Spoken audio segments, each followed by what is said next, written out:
4 പതിറ്റാണ്ടോളം കാലം രാജാക്കാട് ടൗണിന്റെ ഹൃദയഭാഗത്ത് രാജാക്കാടിന്റെ രുചി ഏവർക്കും പകർന്നു നൽകിയ ബ്ലൂ മൂൺ ഹോട്ടലിന്റെ പ്രവർത്തനം അവസാനിപ്പിച്ചു.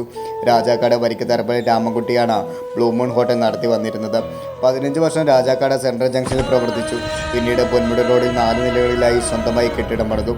താഴത്തെ നിലയിൽ ഹോട്ടലും 3 നിലകളിലായി ലോഡ്ജുമാക്കി. രാജാക്കാടുകാർക്ക് മാത്രമല്ല, മറ്റിടങ്ങളിൽ നിന്നുള്ളവർ, വിനോദസഞ്ചാരികൾ, രാഷ്ട്രീയ സാമൂഹിക രംഗത്തുള്ളവർക്കെല്ലാം രാജാക്കാടിന്റെ തനി നാടൻ രുചി ബ്ലൂ മൂൺ പകർന്നു നൽകി.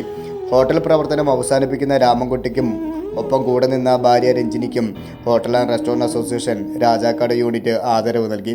സെക്രട്ടറി ജോസ്, പ്രസിഡന്റ് രാജീവ്, ജില്ലാ വർക്കിംഗ് പ്രസിഡന്റ് ജോർലി, കമ്മിറ്റി അംഗങ്ങളായ വിനീഷ്, സുനിൽ തുടങ്ങിയവർ ചേർന്ന മൊമെന്റോയും നൽകി. ഇത്രയും കാലം ഒപ്പം നിന്ന എല്ലാവർക്കും നന്ദി അറിയിച്ച രാമൻകുട്ടി ചേട്ടനും ഭാര്യ രഞ്ജിനി ചേച്ചിയും. ഇത്രയും നാളും രാജാക്കാട്ടിലുള്ള ആൾക്കാർ നമ്മളോട് സഹകരിച്ച എല്ലാവർക്കും ഹോട്ടലും കെട്ടിടവും മറ്റൊരാൾക്ക് കൊടുത്തെങ്കിലും ആദ്യകാലത്തെ പ്രൗഢിയിൽ മങ്ങാതെ എന്നും ഉയർന്നു നിന്ന നാടിനും നാട്ടുകാർക്കും രാജാക്കാടിന്റെ രുചി പകർന്ന ബ്ലൂ മൂൺ ഹോട്ടലും രാമൻകുട്ടിച്ചേട്ടനും ഭാര്യ രഞ്ജിനി ചേച്ചിയും ജീവനക്കാരും രാജാക്കാടുകാരുടെ മനസ്സിൽ എന്നും ഉണ്ടാകും. Sindo Rajakkad, top media, Rajakkad.